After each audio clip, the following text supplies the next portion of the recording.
Speak to us through your word again. Amen. And we adore you again. Amen. In Jesus' name we pray. Amen.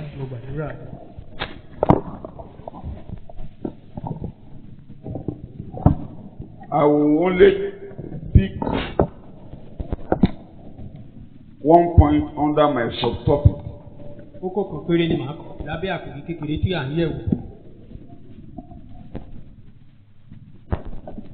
There will be new provisions for the city, which we started last week. So under that is where I'm going to pick a single point for our discussion before we go away.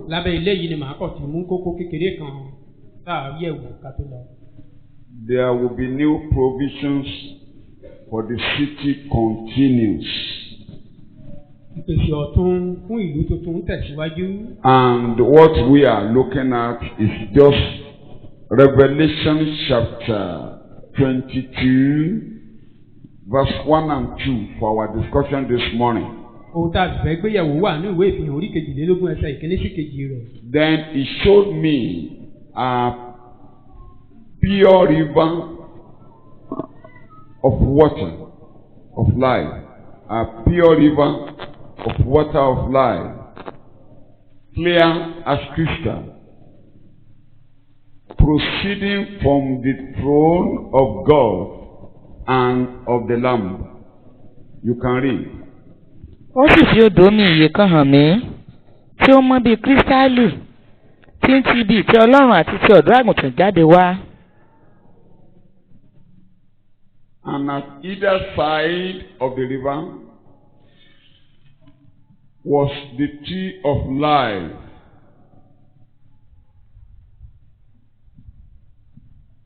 Ní àárín ìgboro rẹ̀ àti ní àìkíní kejì odò náà ní igi ìyègbé wà, tí máa so onírúurú èso 12, a sì máa so èso rẹ̀ ní oṣooṣù. Ewé igi náà sì ní fún mímú àwọn orílẹ̀-èdè lára dá. That is the key point we are going to consider this month. Don't forget. Keep looking ahead for the new city. That is the only thing we can gain here. Look ahead for the new city. Because there is wonderful joy ahead of you. Pay close attention now. I am creating a new heaven and a new earth. All the earlier troubles, chaos, and pains are things of the past. To be forgotten completely. May God help you to get to that new city. So in that new city, all things will be new. I repeat, all things will be new. I said all things all together. Because the person sitting on the throne has declared all things in that new city will be new. You will forget the chaos. You will forget the pains. You will forget all the heartache of this present world. It's our prayer God will help you to get to that new city. And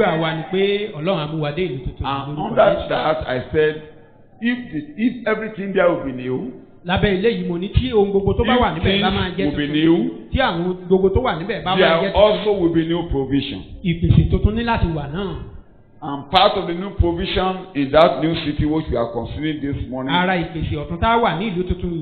rivers of water of life and the tree of life. Thank you. The rivers of the water of life and the tree of life. In this new city.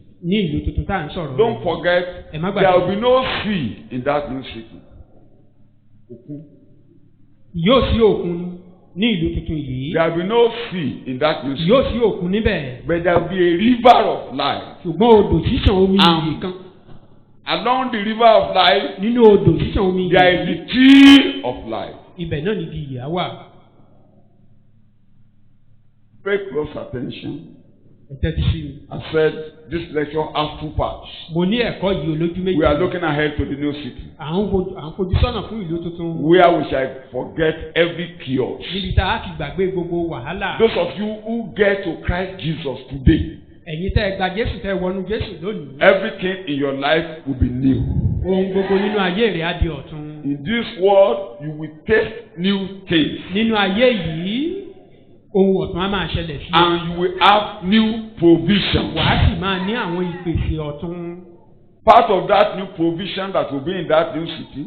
Lára àwọn ìpèsè ọ̀tun tá a wà ní ìlú tuntun. Which you also will enjoy here. Tá a sì máa tọ́wò nínú ayé níbí. Real health. Ìlera pípé. Thank you very much. But let me begin. Ẹ jẹ́ kí n bẹ̀rẹ̀ báyìí. Going to Genesis chapter 2. Ní ìwé Genesis orí kejì. You will see that in Genesis chapter 2 there were rivers in the garden. Omi wà nínú ọgbà. There's a river in the garden. Omi kan wà nínú ọgbà. That river was divided into 4 parts in the garden. Ó wá pín sí ọ̀nà mẹ́rin. 2:9 to 14. Láti ẹsẹ̀ ìkejì. Láti inú ilẹ̀ ni Olúwa Ọlọ́run mú onírúurú igi hù jáde wá. And out of the ground made the Lord God to grow every tree that is pleasant to the sight. Tí ó dára ní wíwò, tí ó sì dára fún oúnjẹ. And good for food. Igi ìyè pẹ̀lú láàrin ọgbà náà. That is in the garden. There was the tree of life in the garden. Pé igi ìyè wà láàrin ọgbà náà. In this world before the fall of man. Kí ènìyàn tó ṣubú. In other words, God meant well for us all along. Ohun tí à ń sọ ni pé ohun tó dára lọ́lọ́run ní lọ́kàn fún wa láti And God had not changed his mind despite the mistake of man. Kì í sì ṣe pé bóyá Ọlọ́run ti yí ọkàn rẹ̀ padà pẹ̀lú pé ènìyàn ṣàṣìṣe. It is only sin that closed our eyes from seeing the tree of life. Ẹ̀ṣẹ̀ nìkan ló kọ̀ pa ojú wa dé òun ló dí wa lójú ni ò jẹ́ ká rí igi ìyè yìí. So we couldn't see all God has in mind for us. Ó ṣòro fún wa láti rí ohun tí Ọlọ́run ní lọ́kàn fún wa. So in the garden there was the tree of life. Nínú ọgbà yìí igi ìyè wà. When man committed sin. Nígbà tí ènìyàn ṣẹ̀. In Genesis chapter 3, I'm only picking 50 points this morning. From verse 22 through 24.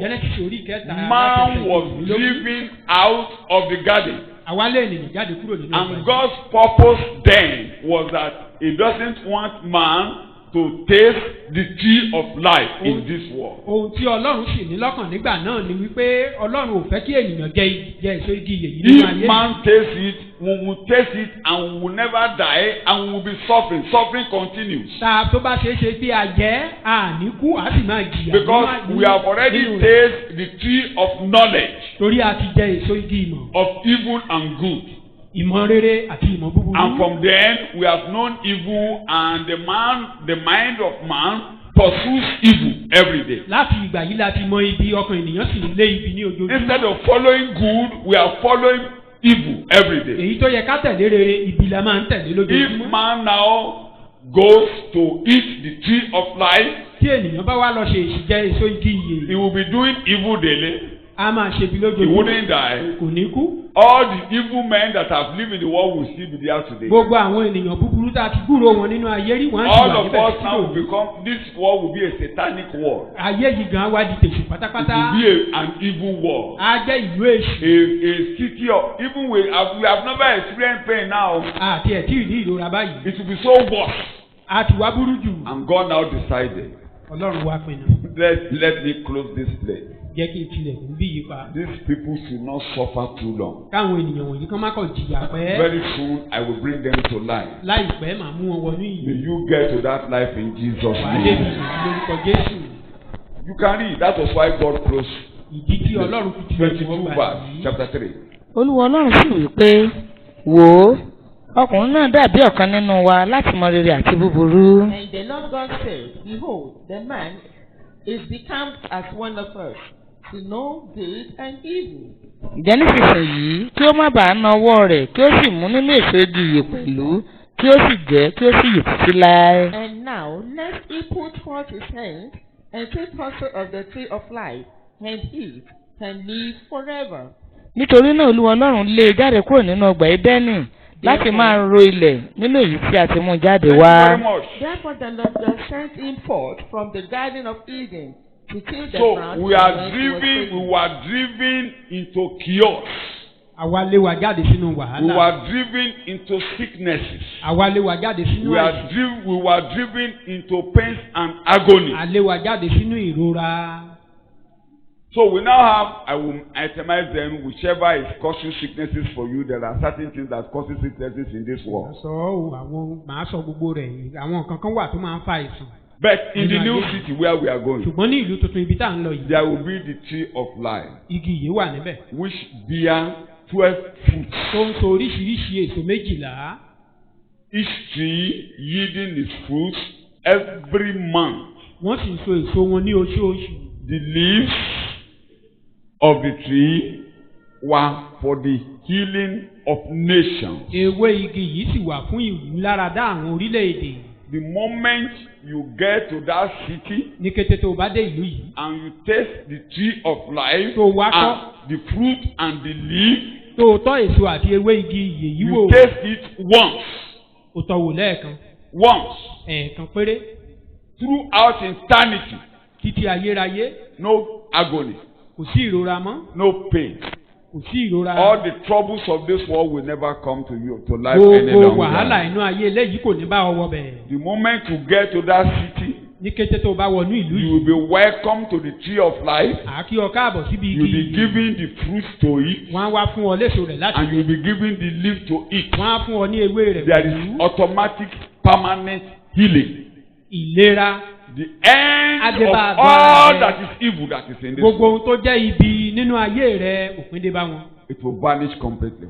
Wọ́n á pòórá pátápátá. It will vanish completely. Gbogbo wọn á pòórá pátápátá. Let me give you a background so that you know what I'm talking. Ẹ jẹ́ kí n fún wa ní ìfáàrà kí ohun tí mò ń sọ kó lè yé wa. Sicknesses, diseases, agony, pain are part of our body in this world. Ó jẹ́ ara àwọn nǹkan àgọ́ ara wa nínú ayé eléyìí.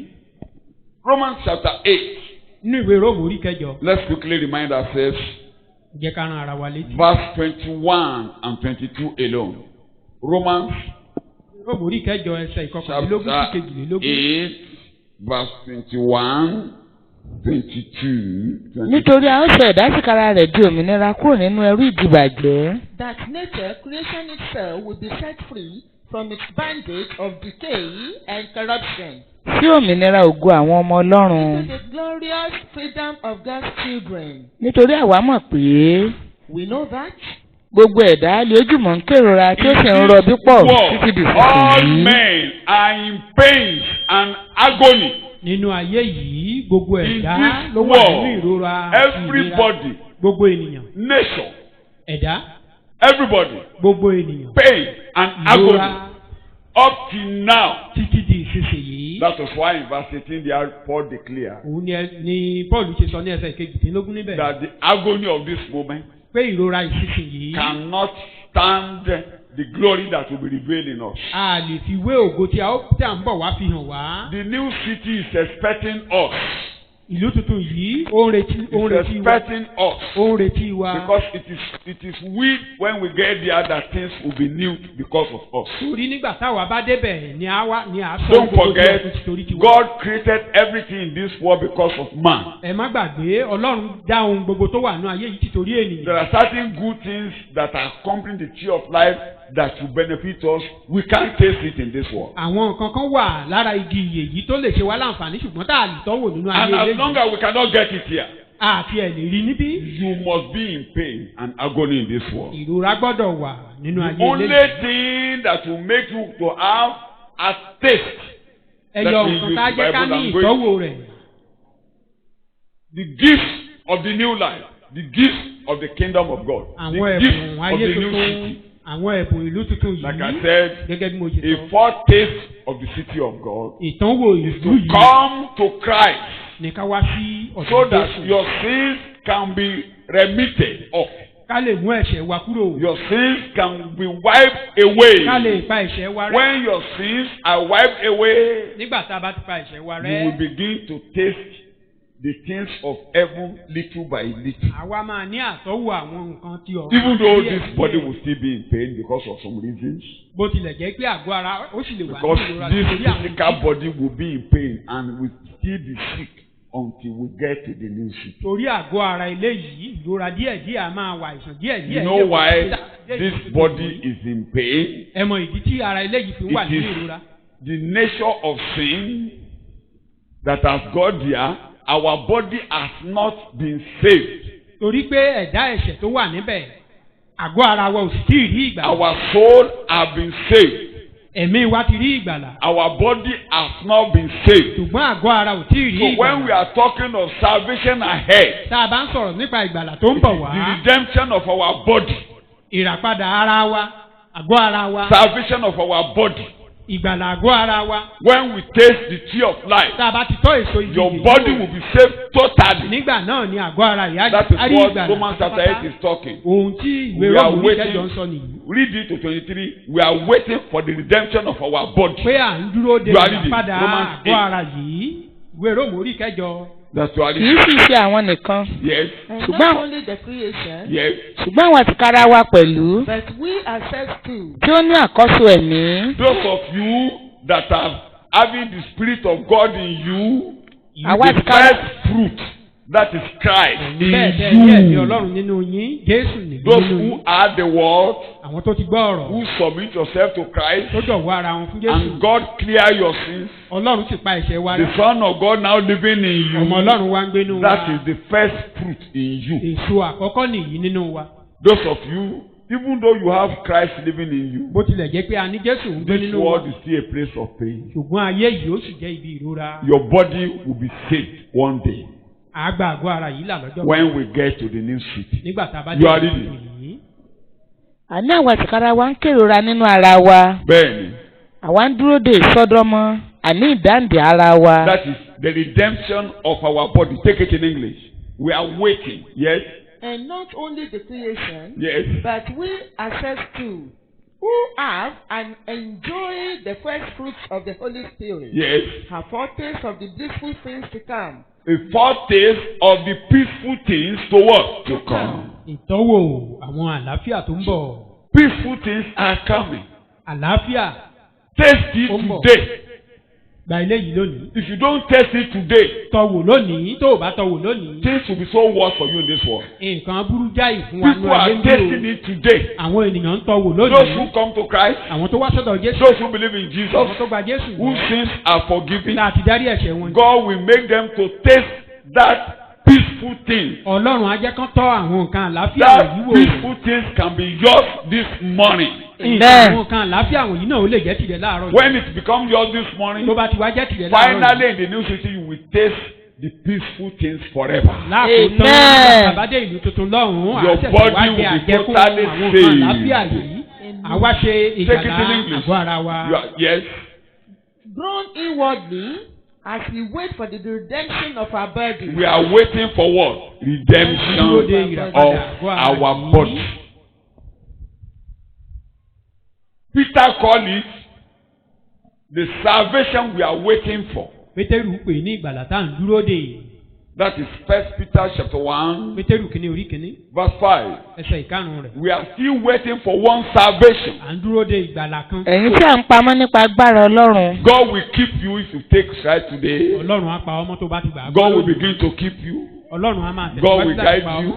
He will keep you from evil. Amen. In John 17, ní ìwé Jòhánù orí keje. he was praying the prayer of the high priest. Ó ń gbàdúrà olórí àlùfáà. I am not praying that you should take this one who have heard my word. Pé mi ò gbàdúrà yìí pé kó o kó àwọn tó ti gbọ́ ọ̀rọ̀ mi wọ̀nyí. This one who have taken eternal life. Àwọn tó ti gba ìyè àìnípẹ̀kun. I'm not saying you should take them away from this world. Mi ò sọ pé kó o kó wọn kúrò nínú ayé níbí. Keep them from evil. Ṣùgbọ́n pa wọ́n mọ́. 14 and 15 of that verse Keep them from evil. Pa wọ́n mọ́ nínú ibi. In verse 9, I'm not praying for the whole world. Ní ẹsẹ̀ ìkẹsàn-án ní mi ò gbàdúrà fún. I'm praying for these ones. Àwọn wọ̀nyí ni mò ń Who gbàdúrà fún. have heard my word. Àwọn tó ti gbọ́ ọ̀rọ̀ mi. Not only them.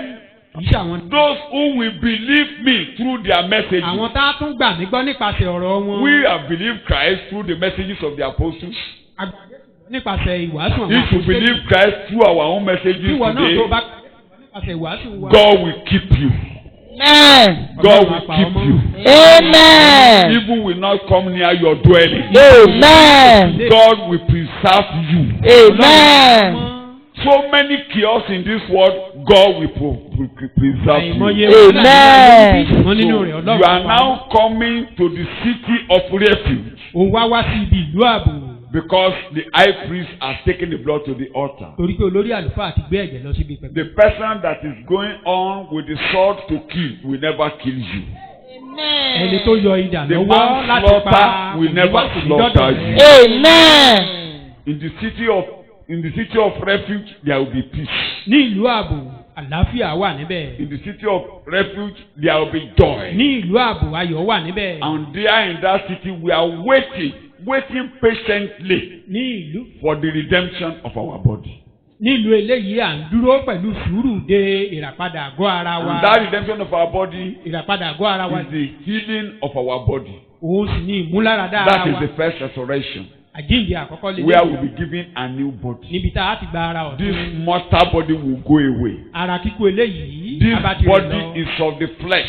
Ara eléyìí ti ara This ni. body is from the ground. Ara eléyìí erùpẹ̀ ni. And it's a body that will constantly be weak and sick. A sì máa rẹ̀ ẹ́, a máa A ṣàìsàn. mortal body that is weak. Ara kíkú tó It's ṣe a body aláìlera. that has been cursed. Ara tó ti gba èpè. So when you are going through pain, Tá a bá wá ń la ìrora it's kọjá. because your body is mortal. Torí pé ara kíkú la gbé wọ̀ ni. But causes can be removed from your life today. Ṣùgbọ́n a lè yọ ègún kúrò nínú ayé wa Because lónìí. Jesus has taken the blood to the altar. Torí pé Jésù ti gbé ẹ̀jẹ̀ lọ sí orí All that is bringing causes and chaos have been nailed to the cross. Gbogbo ohun tó mú ẹ̀gún àti ìrora àbí wàhálà wá. Agony in your life can disappear this morning. Ìrora nínú àgọ́ ara rẹ̀ yóò lè pòórá If láàárọ̀. you believe in Christ today, Tó bá bá agony in your life will disappear this morning. Amen. Ó lè pòórá láàárọ̀ yìí. Jesus paid the price. Jésù san gbèsè You rẹ̀. won't pay any price for it. O nílò Amen. gbèsè mìíràn láti san. God will release you of every agony this morning. Jésù á tù ọ́ lára ní gbogbo ìrora lórúkọ This Jésù. place is a place where the devil oppress. Ibi tí èṣù ti máa ń jẹ gàba nìyí. There was a Tẹ̀lé woman which ènìyàn. I said during this meeting that could not look up. The Bible, Jesus said, Satan oppressed her, he couldn't look up. Mò ń sọ̀rọ̀ nípa obìnrin kan nínú ìpàdé tá à ń ṣe lọ́wọ́ yìí pé obìnrin yìí ó ti tẹ̀ bá pé èṣù yóò tẹ̀ ẹ́ bá. You remember Jesus met her.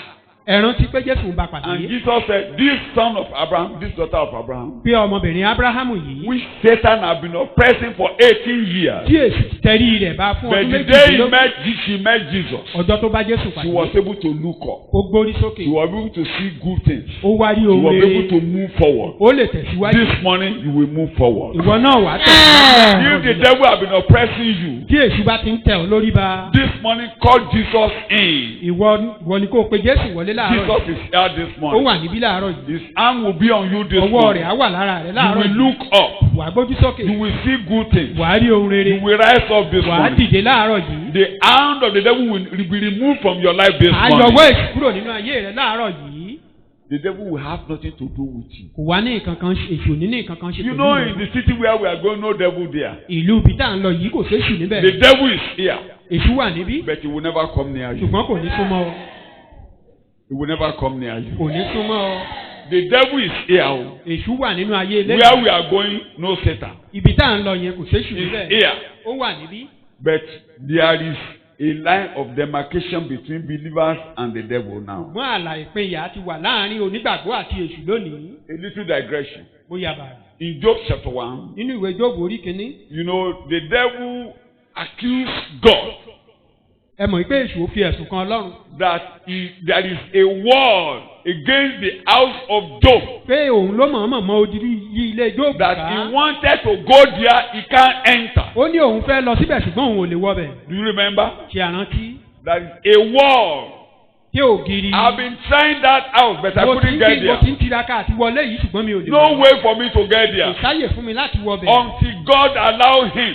Àfìgbà tí Ọlọ́run fún láàyè. And he was able to penetrate to the house of God. Ó wá lè wọ ilé Jóòbù. Can't you call in Christ this morning? Ìwọ náà ò ṣe gba Jésù láàyè nínú ayé rẹ láàárọ̀. There is a war between your house and the devil. Ọlọ́run á wá mọ ògiri sí ẹ̀gbẹ́ ilé rẹ. Àárín ìwọ àti èṣù kò ní ìyàtọ̀. The devil is here. The devil can't come near my house. Èṣù ò lè wá títòsí ilé mi. How many of you believe that? Mélòó nínú wa ló gba ilé yìí? Rise on your feet. The devil cannot enter my house. Kéèṣù ò lè súnmọ́ mi. He has something to do with me. Kò ní ìkankan ṣe pẹ̀lú mi. He cannot enter my house. Kò lè wọnú ilé mi. There is a wall separating the devil from my house. Ògiri ìpínyà wà láàrin wa. Devil, you can't come near me. Èṣù ò lè súnmọ́ mi. Because of the blood of Jesus. Torí ẹ̀jẹ̀ Jésù. You can't come near me. O lè súnmọ́ ilé mi. You can't enter my house. O lè wọ ilé mi. You have nothing to do with me. O ní ohunkóhun ṣe pẹ̀lú mi. There is a wall. Ògiri wà láàrin. A wall of fire. A wall of fire. Ògiri iná wà láàrin. A wall of fire. Ògiri iná ti A wall of fire. Ògiri iná and you cannot come near me. O sì lè súnmọ́ mi.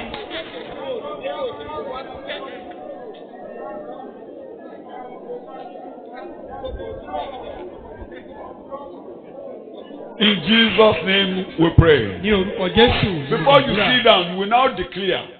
Àwa sọ ilé yìí. Wọ́n lọ́mọbìnrin yẹn ọmọ Ábúráhámù ni àbí bẹ́ẹ̀ kọ́. That woman is a ọmọ Ọlọ́run ni mí sọ bẹ́ẹ̀ níwọ̀n rẹ̀. child of God. ọmọ Ọlọ́run ni mí nísinsìnyí. I'm a child of God even now. ọmọ Ọlọ́run ni mí nísinsìnyí. I'm a child of God now. Èṣù ò lè tẹ́rí mi bá. Satan, you cannot press me. O lè tẹ̀ mí mọ́lẹ̀. Satan, you can't O lè jókòó lé mi lórí. You cannot sit ọmọ upon me. Ọlọ́run ni mí. I'm a child of O God. lè jókòó lé mi lórí. Sit upon my now. Nítorí náà lórúkọ Jésù tú ọwọ́ rẹ. Àṣẹ tú ọwọ́ rẹ. Loose your hand. Tú ọwọ́ rẹ. Loose your hand. O lè jókòó lé mi lórí. You can't sit upon O my lè now. jókòó lérí àyà. You cannot sit O lè my jókòó lérí ọjà mi. You can't sit on my O mouth. lè jókòó lérí ire mi. You can't sit on my good. O lè jókòó lérí ayé mi. You can't sit upon Torí ọmọ Ọlọ́run ni mí. Because I'm a Ní child of orúkọ God. Jésù tú ọwọ́ rẹ. Use your hand in the name of Jesus. O lè jókòó lérí ilé ọmọ mi. You can't sit O lè upon jókòó my lérí ilé ìtọ̀ You mi. cannot sit upon O my lè jókòó lérí àgọ́ ara You mi. cannot sit upon my Ọmọ body. Ọlọ́run lèmi ń ṣe ní I'm a child ìsinsìnyí. of God now.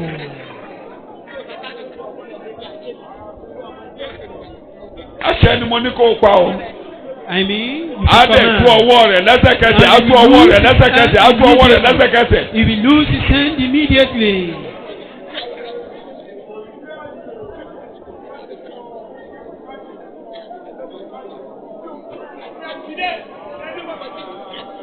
Èmi rẹ̀ ò ní ìkankan pọ̀ ìṣù. Èmi rẹ̀ ò ní ìkankan pọ̀. We have no A ò ní relationship. pàdé. A ò ní We have ìkankan no pọ̀. meeting. We have no A ò ní relationship. ìkankan pọ̀. No relationship. Jésù ni Olúwa. Jesus is the A ò ní Lord. ìkankan pọ̀. We have no relationship. Kẹ́rù rẹ̀, kẹ́rù rẹ̀, kẹ́rù rẹ̀ in the name of Jesus. Kẹ́rù rẹ̀. Move away.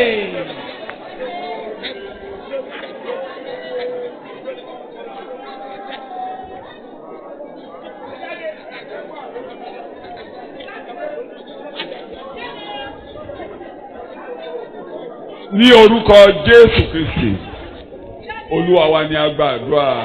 In Jesus' name, our Lord, we pray. Lóko, Sit down. so get that straight. That as long as you are born Pé again, níwọ̀n ìgbà tó o bá ti di àtúntò. you have eternal life O ní ìyà nípa. and you are living in Christ O sì wà nínú and you Kristi continue in the bẹ́ẹ̀. O world tẹ̀síwájú nínú ọ̀rọ̀ yìí. and you are washing your clothes inside the world daily. O sì ń wẹ There is òun fọ a aṣọ rẹ̀ wall lójoojúmọ́ nínú between you ọ̀rọ̀ and Satan ògiri ìkélé ti wà láàrin when you are in this world. níwọ̀n ìgbà tó bá sì wà The láyé Lord will continue to keep you. Ọlọ́run á máa pa ọ́ mọ́. Jesus prayed to the Father. Keep Jésù them. gbàdúrà Keep sí them Ọlọ́run from evil. pé pa wọ́n mọ́ kúrò nínú ibi. Keep them from evil. Pa wọ́n mọ́ kúrò nínú ibi. Go back to John chapter 17 and read. I want Ìwé you to Jòhánù read. orí kẹtàdínlógún. Keep them from evil. Pa wọ́n mọ́ kúrò nínú ibi. Read it again. Verse 14, verse 15.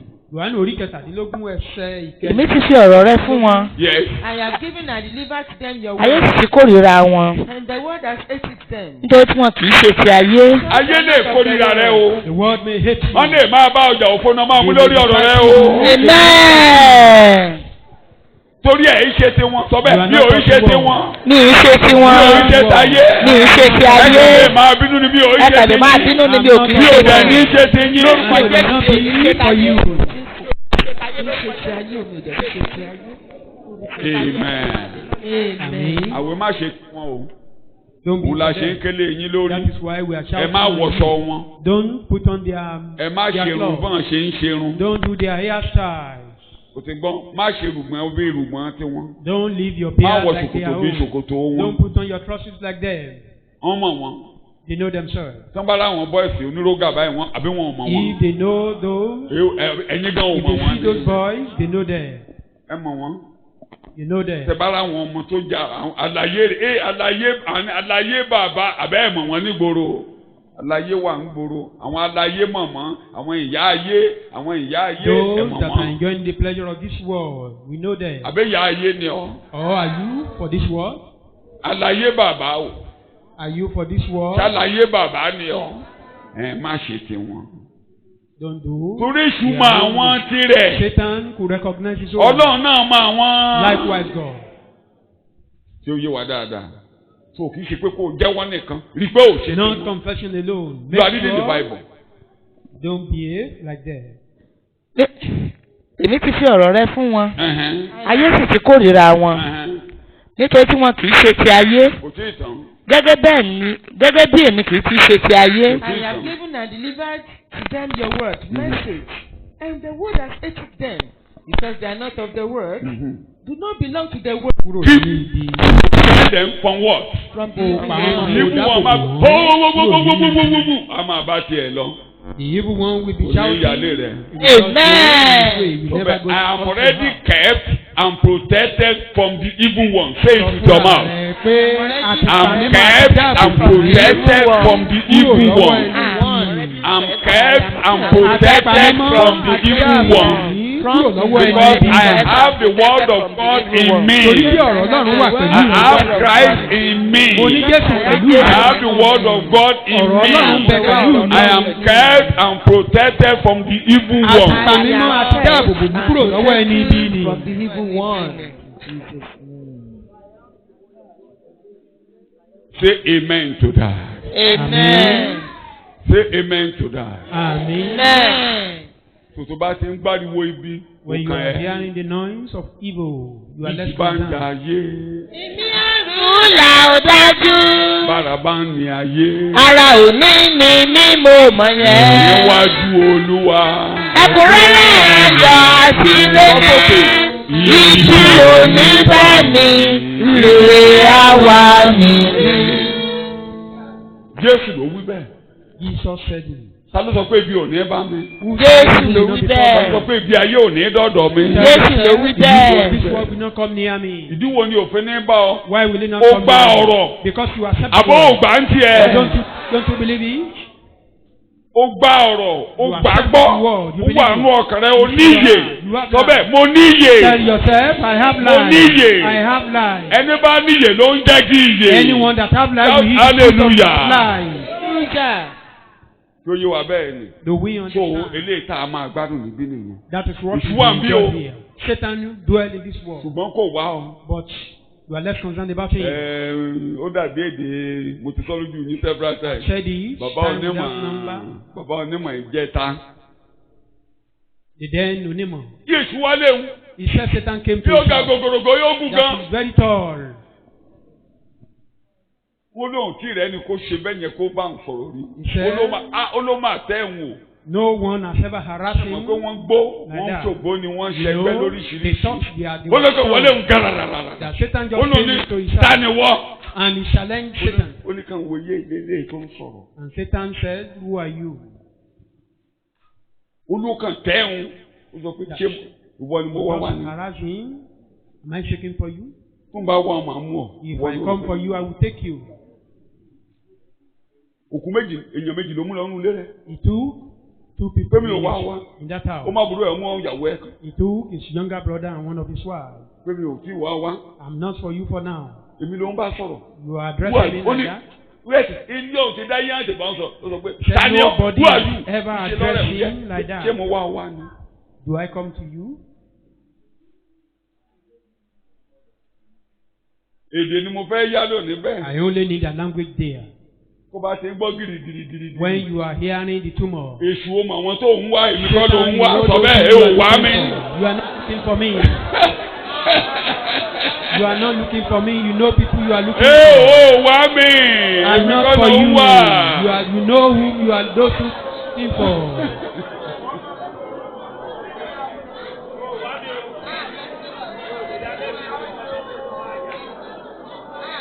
Jésù Olúwa wa. When the name. angel of destruction was to kill people in Egypt. Nígbà tí áńgẹ́lì apanirun fẹ́ pa àwọn ènìyàn nílẹ̀ Egypt. Did he not know where to go? Ṣé kò mọ ibi tó ń lọ? Did he not know where to go? Ṣé kò mọ ọ̀nà ibi tó ń gbà lọ? Did he enter every house? Ṣé gbogbo ilé ló wọ̀? He knew the house to go. Ó mọ àwọn ilé tó ń yà lọ. The disease know the house to go.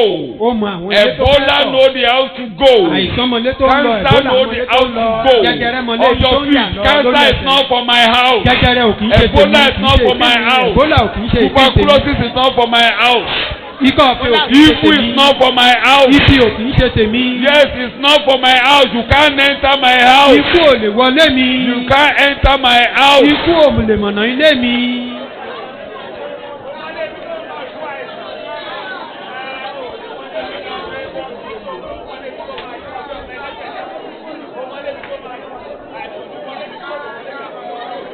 Jésù Olúwa wa. Ní orúkọ Jesus name we pray. Islamization, Bukharaization, wọ́n ní gbogbo wọn ti kó Fúlàní dé gbogbo yìí. Gbogbo ìsọ ọmọ ènìyàn mi wá. Àbí àwọn obìnrin mi wá. Àbí wọn náà mi wá. Are they looking for you? Wúlé rẹ̀ náà mi bọ̀ wá. They come to your house. Wọ́n ló máa wí bẹ́ẹ̀ mi ò ṣara yín.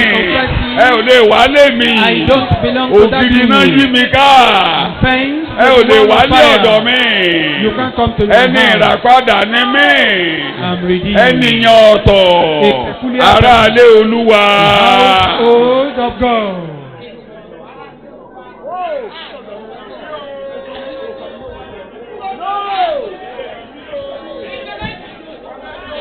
Jésù Olúwa wa. Ní orúkọ Jésù. Mo ti sọ, mo ti ṣàlàyé ẹ̀. I've explained. Torí ògo Ọlọ́run ló la ṣíbò wá. Because the glory of God overshadow us. Súnmọ́ la ṣíbò wá. The glory of God overshadow us. Wọ́n fẹ́ lọ wágo lọ sórí òkè.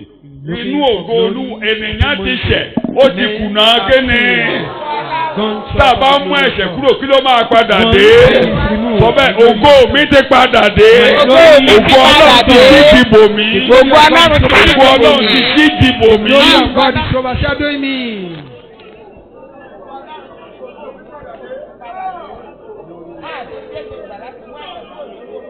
Ìdí ẹ̀ tẹ́jú òfin lè wọlé tọ̀ wá nìyẹn. Kò lè wọlé tọ̀ wá. Kò lè wọlé tọ̀ wá. Ariwo onígbó. Wọ́n máa gbó bí ajá. Wọ́n ò ní wọlé rẹ̀. But they will never come to your house. Jésù Olúwa wa. Jesus name we pray. Má para ẹ̀ láyò tó Ọlọ́run bá kàn ṣàánú ẹ̀ tó lálàárí wọn. If you are pariwo kò kàn ẹ́. and see them crying, shouting, you are left down. Mo ti sọ lójú yín mo ní bàbá kan gate man gold nígbà tí mo dénú igbó yẹn ní 2000. When I first got to 2008. Good FM area there in 2008. 2009 ni gbà yẹn ọ̀nà bẹ̀yẹn náà ń gbà lọ sí Abuja wọ́n ti tún gba bẹ̀ báyìí o. Wọ́n jẹ́ kí n sùn lóru báyìí nígbà mi wọ́n ti tún gba bẹ̀ dáadáa. Travelers normally apply that. Nígbà yẹn bẹ̀ náà ń gbà.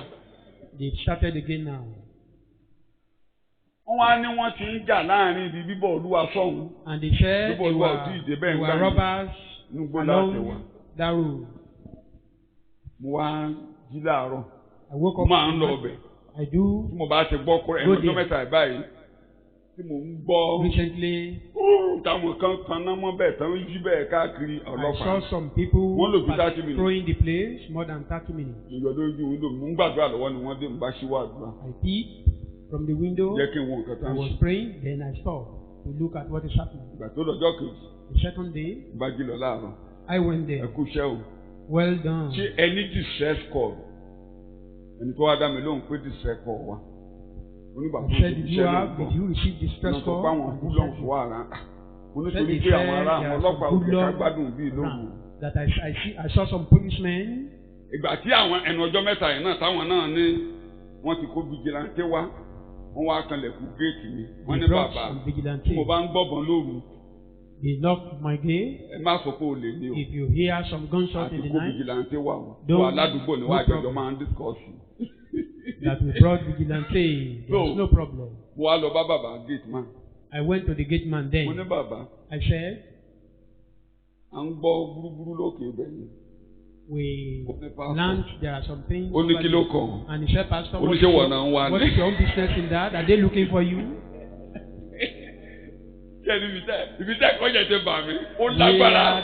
Mi ò lè gbàgbé láéláé. I can't forget. Ó ní kí ló kàn. He said, what is your own business with that? Ó ní wọ́n ń ṣe tí wọ́n máa ṣe tí wọ́n They were doing their own and they continue to do their own. Tọ́bẹ̀ ibi tó lọ nígbà kó ká mi. Tell yourself. Kó ká mi. Kó ká mi. It's not my portion.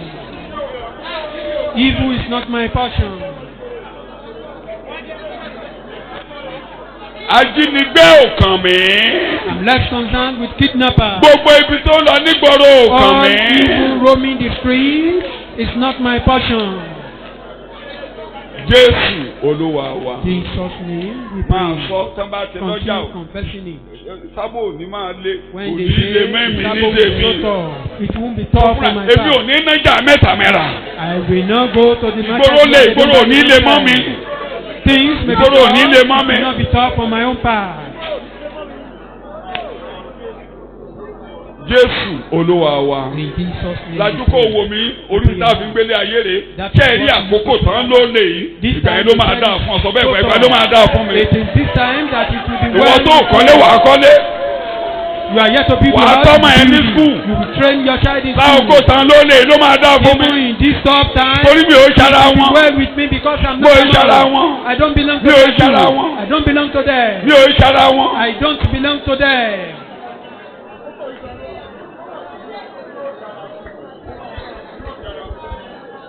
Jésù Olúwa wa. Tó bá ti ń gbọ́ aboyún pé àwọn aboyún wọn ń gbé wọn lọ wọ́n ń kú. When you are hearing that. Nínú aboyún bíi mẹ́wàá, àwọn bíi márùn-ún ti kú.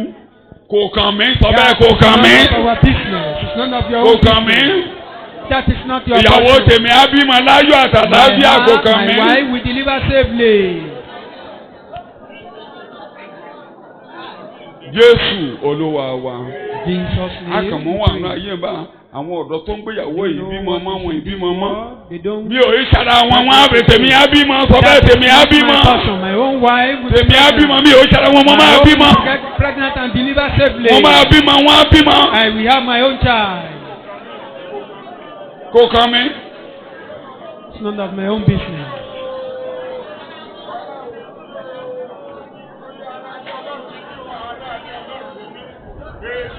Jésù Olúwa wa. Jesus' name, our Lord, we pray.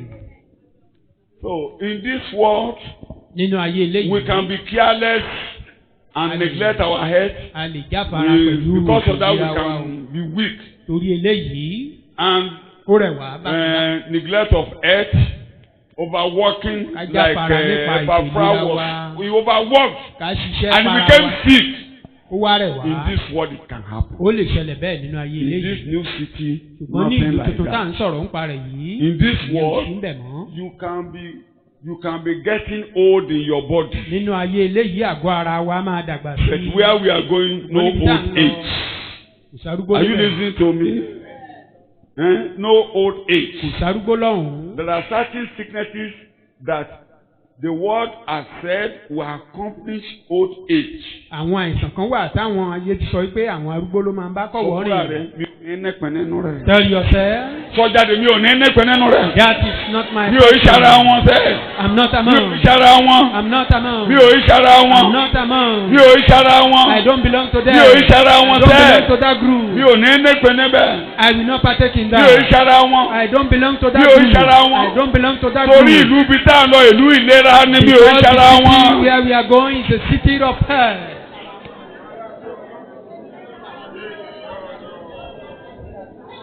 Jésù Olúwa wa ni mo gbàdúrà. In Jesus' name our Lord we pray. So ibi tá à ń lọ á ní ẹ̀tọ́ síbi igi ìyè. That place we are going we will have the privilege. Àwọn wo ló máa jẹ́ igi ìyè? Tree of life. Àwọn tó ní ìyè. Those who have life. Ìyẹn mo ṣe tẹnu o ti ní ìyè. That is why I'm emphasizing you have life. We have what God is looking for in God. Welcome to the tree of life. Wọ́n á kí wa káàbọ̀. Tó bá ti fún ẹ ní èso rẹ̀ jẹ. Once you are given the fruit. Kì í ṣe pé bóyá ṣe láàtọ̀ máa sọ pé no. None that will be crying for. Ibi nìyẹn parí sí. Again, that one ended the Ìyà depression parí war. sí. Suffering ended. Ẹ rí ọjọ́ búburú wa. Ọjọ́ búburú tá a bá bọ̀ ó ti lọ àbí kò lọ. Bẹ́ẹ̀ náà nígbà tá a bá ti kọjá lẹ́yìn odò búburú ayé yìí á kọjá lọ. Mo ló máa ṣe àwẹ̀ á kọjá lọ. Ṣé kò yẹ kó o débẹ̀? Are you not supposed to be there? Ṣé ó yẹ ká wá fi ìrere ṣeré báyìí? Must you play with the gospel? Ṣé yẹ ká fi ẹ̀jẹ̀ Jésù ṣeré? Must you play with the blood of Kábọ̀rọ̀ Ọlọ́run ṣeré? Must you play with the word of God? Ìyẹn ló ṣe gbọ́dọ̀ tó o bá ìpinnu lónìí ní Jésù ló dé láàárọ̀. Take the decision. Mo fẹ́ débi igi yìí. Take it today that I want to get to that. Àbọ̀ òní débi igi yìí, èmi á débẹ̀ ní tèmi o. I will get there. Á débẹ̀ ní tèmi o. I will get there. Kò sùn tí wàá ń ṣe níbí. Ojoojúmọ́ ni mo ń wò ó. Tí mo bẹ́ẹ̀ kò sí ìkan tó jẹ níbi tó jẹ tí ò ṣe ló máa pa ọ́ tó bá jẹ́ jù wá kúkú ọ̀ràn. Anything you eat here, if you eat, if you overeat, it will affect your body. Wọ́n kúkú ọ̀ràn. Bó o jẹ́ jù wá kúkú ọ̀ràn. You overeat it will affect you. Gbogbo tẹ́ ẹ̀ kó jọ pátápátá. All those things you gather. Gbogbo tó ti jọ wá lójú lónìí. All those things that is so precious to you. 10 years time. Àwọn nǹkan táwọn lò tó dáa lónìí á ti fún wa ẹ̀mí àti dé. Those things will become more passion. Ṣé mọ́tò tá ń lò ní 10 years ago là ń lò ní sí? The vehicle we are using 10 years ago, are they fashionable today again? No. Yẹ̀yẹ̀ àwọn bàtà yín nísìnyí bàtà obìnrin tiẹ̀ pẹ́ di oṣù. Obìnrin yẹn tiẹ̀ kì í kẹ́ ẹ pẹ́. That shoes of women. Mo ń tẹ̀ ní àwọn kan lórí Facebook. Táwọn ọmọ yẹn ń gbé jáde lóríṣiríṣi báyìí wọ́n á ya ẹsẹ̀ wọn báyìí lóríṣiríṣi mo ní gbogbo eléyìí táwọn ọmọ mi lóye ti ń di old lọ nìyẹn o. I said the one my children are using is now becoming old fashioned. Gbogbo ohun tá à ń lò pátápátá ló ń lọ. All what we are using.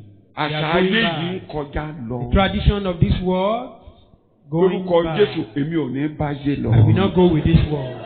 In the name of Jesus. Torí mi ò ṣaráyé mi ò ní bá yé lọ. Because I'm not of this world. Sẹ́rí ẹ̀ bá kí n tó parí ẹ̀kọ́ ní ìṣẹ́jú méjì ibi igi yẹn èmi á débẹ̀ ní tèmi o. I will get to that tree. Wà á ràn mí lọ́wọ́ láti débi igi yìí. You will help me to get there. Torí mo ní ìyè àìnípẹ̀kun. Because eternal life. Èmi náà á débi igi yìí. And I will get to that. Tí ń bẹ láàrin Párádísè Ọlọ́run. That kò sóhun tó máa dí mi lọ́wọ́ kò sóhun tó máa dá mi dúró sí ayé. Nothing will hinder me. Torí ò ti fún mi ní ìyè àìnípẹ̀kun. Because you give me eternal life. Wà á ràn mí lọ́wọ́ láti débi igi yìí. You will help me to get to that. Ràn mí lọ́wọ́ láti dúró nínú ẹ̀kọ́. Help me to stay within the church. Ràn mí lọ́wọ́ láti dúró nínú ìjọsìn. Help me to stay within the worship.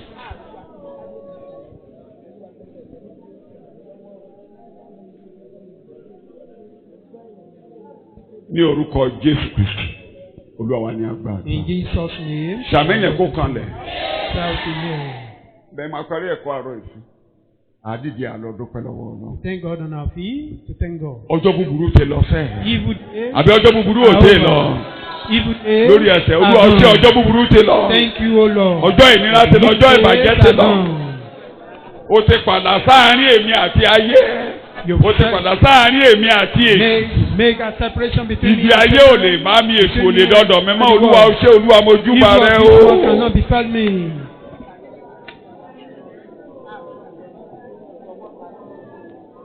Jésù Olúwa wa. Wá jókòó díẹ̀ kó tú àpò ẹ̀ fún ọ̀rẹ́ báyìí. Kókó mọ̀.